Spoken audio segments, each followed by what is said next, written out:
Пенсияға шыққан анам жас жігітпен болып жүр, деп кейіпкер өз оқиғасын баяндап бастады. Сіздермен өмірден алынған арнасы. Өмірден алынған арнада тек қана шынайы өмірде болған оқиғалар ғана жарияланады. Өскелең ұрпақ осындай басқа адамдардың қателігінен сабақ алсын деген мақсатта ашылған арна. Ендеше оқиғамызды жалғастырайық. Мен студент қызбын. Анам екеуміз өз пәтерімізде тұрамыз. Әкем осыдан 9 жыл бұрын қайтыс болды. Ол кісі қайтқаннан кейін анам намазға келді. Анамның жасы 55-те. Әкем өте қатал кісі болған. Анамның екеуміздің қарым-қатынасымыз жақсы. Бірақ жақсы дегенмен ашылып ана мен қыз болып сырласпаймыз. Бірақ соңғы кезде басқа әрекетін бақылап жүрмін. Анамның өмірінде бір еркек пайда болды. Жасы 33-те. Өзінен 22 жасқа кіші жігіт. Почти менімен құрдас. Яғни анамның баласымен құрдас жігітпен анам жүріп жүр. Анам WhatsApp-қа, жалпы әлеуметтік желілерге көп кіретінді шығарды. Ұйықтап қалғанда ақырындап телефонын қобарып, бүкіл хаттарын оқимын. Анама енді айтайын десем, тағы қорқам, екеуміздің ара қатынасымыз бұзылар деп. Үндемей жүрмін әдей. Пенсиядағы адам тағы бәле болмай ма, жас баламен жүріп жүр, болып жүр деген өсек тараса деген ой мені мазалайды. Жас бала анама күні барлығын жасап, анамды риза қылады екен. Анам әкем қайтқалы ондай бақыт сезбеген-ау. Себебі сол жігітпен сөйлессе де, кездесіп келсе де бақытты болып келеді екен. Анам мен жоқ кезде сол жігітті үйге шақырып алады екен. Ол кісі үлкен кісі, анау айтқандай жас емес, былайынша маған көрсететін үлгісі ғой осы. Анам маған дұрыс тәрбие берудің орнына, мені дұрыс жолға түсірудің орнына, мен соның жолын қайталамасын, бұзылып кетпесін деудің орнына, өзі маған осындай үлгі беріп жүр. Әрине, анам әкемнің қайтыс болғанына кінәлі емес. Бірақ дәл бұлай анам бұзылып кетеді деп ойлаған жоқпын. Анамның сіңілісі жүргіш еді. Ажырасқан, соған бұрын менің анам ақыл айтып, неше түрлі уағыздар тыңдатып, уағыздар айтып, намаз оқыған соң, ал қазіргі енді өзіне ақыл айтатын адам керек болып отыр анамның. Менің ақылымды тыңдай қоймас. Ал қазір болса сіңілі екінші күйеуіне тиіп, жүрісін қойып, тіпті сол баймен жақсы өмір сүріп жатыр. Қызын ұзатып, баласын үйлендірді. Менің анам жас баламен ойнас болған үшін мен анамды айыптаймын әрине. Бірақ анама ол ұнайтын секілді.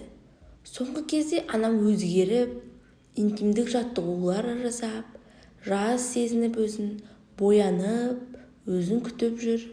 Бұрын бетіне әкеммен тұрғанда бетіне крем де жақпайтын. Хиджабты да тастаған жоқ, намазы да бүтін. Жас баламен жыныстық қатынасқа түсуі қате, үлкен күнә. Анама қалай түсіндірем білмеймін. Өзі де көп ашылып менімен сөйлеспейді. Телефонға кіріп кеткен. Тамақ ішсек те, дәретханаға кірсе де, тұрса да, жатса да қолынан сол бір телефоны түспейді. Түнде телефонын қуаттауға қойғанда, анамның көңілдесінің анама жазған хаттарын көріп, сообщенияларын көріп, кәдімгідей таңғаламын. Қалай жап-жас жігіт осындай үлкен әйелге жазады екен. Жарайды, мен анамда сана жоқ шығар, менің анамда жеткілікті білмеймін, бір ақылы жоқ шығар, бірақ жас жігіт үлкен әйелді қайтеді? Соны мен түсінбеймін. Даже өзім қызығып кетем. Еліріп, қозып, анама жас жігіт сондай хабарламалардың жазғанын оқып атқан кезде. Сондай сөздер жазып, менің анамды сындырып алған.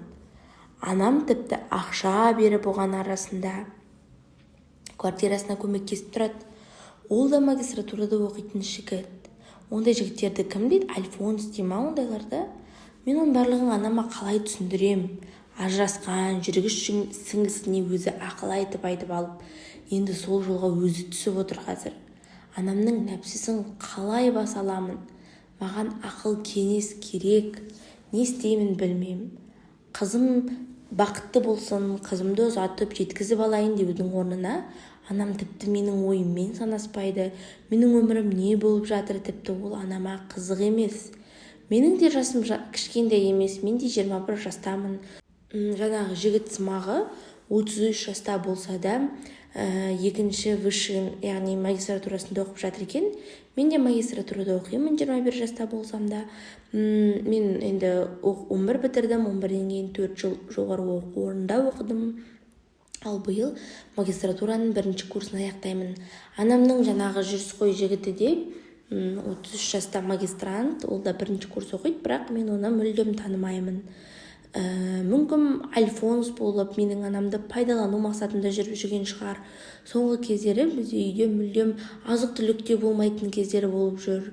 Мен мысалға маған қолдау білдіріп, қызым оқуын оқып алсын, бітірсін деу, мүлдем анамнан ондай ешқандай қолдау жоқ.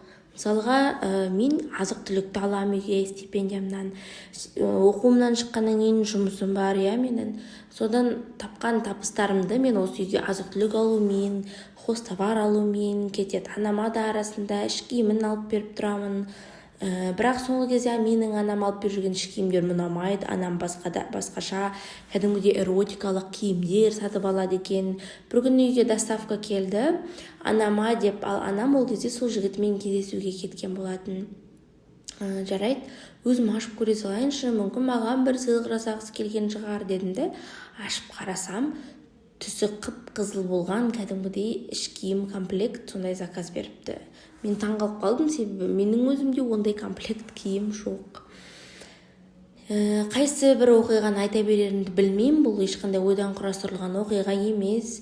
Жалпы негізі бұзылған әйелдер біздің елімізде өте көп. Біздің ғана елімізде емес шығар, бірақ менің білуімше бұзылған әйелдер өте көп. Жалпы негізі өзінің күйеуінен бақыт көрмеген әйелдер, ажырасқан әйелдер бақытты сырттан іздейді, себебі әйелге бақыт, жаңағыдай әйелді түсіну, тағы не айтамын, төсектегі жылылық, жалпы өмірдегі жылылық еркектен сезілмейді.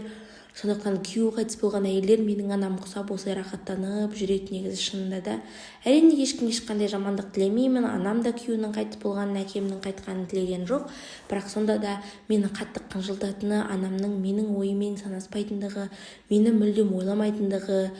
Мен оған анама мені ту деп сұраған жоқпын. Туған өздері мысалға мені енді осы кезге дейін керемет жетілдіріп, тәрбие берді, ақша берді деп айта алмаймын, бірақ дегенмен анама ол жағынан ешқандай өкпе-ренішім жоқ, бірақ шамалы болсын мені тұрмысқа беріп барып өзінің өмірін реттесе болар еді ғой деп қынжыламын әрине. Анамды қалай қойдырамын, нәпсісін қалай тыйдырамын анамның. Сіздердің ақыл кеңестеріңіз керек, комментарийге өз пікірлеріңізді қалдырып кетсеңіздер деймін деп кейіпкер өз оқиғасын аяқтайды. Сіздермен болған өмірден алынған арнасы, кейіпкер сіздердің ақыл кеңестеріңізді сұрайды. Өздеріңіздің ойларыңызды, ақылдарыңызды қалдырып кетіңіздер. Сау болыңыздар.